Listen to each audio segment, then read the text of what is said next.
ರಸ್ತೆ ಕಾರ್ಯಾಚರಣೆ ವೇಳೆ ಕುಸಿದ ಮಣ್ಣಿನಲ್ಲಿ ಸಿಲುಕಿದ ಇಟಾಚಿ. ಅದೃಷ್ಟವಶಾತ್ ಪ್ರಾಣಾಪಾಯದಿಂದ ಪಾರಾದ ಚಾಲಕ.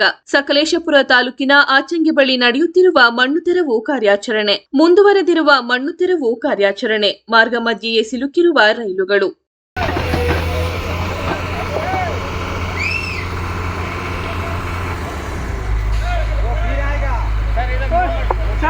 शर्ट फिर गिरेगा पीछे पत्थर ड्रॉप करते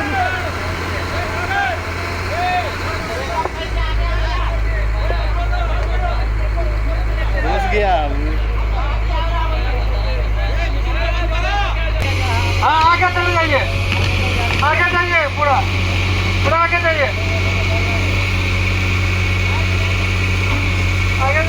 जाइए आगे निकल रहे हैं आगे आगे बढ़े स्टार्ट है।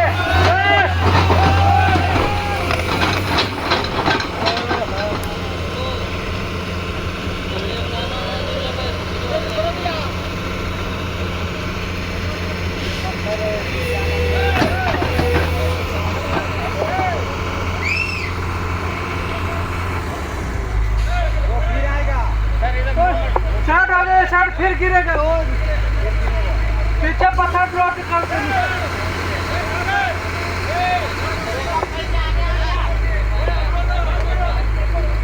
घुस गया। हाँ आगे चले जाइए पूरा आगे जाइए जाइए आगे निकलो। आगे निकल रहे हैं आगे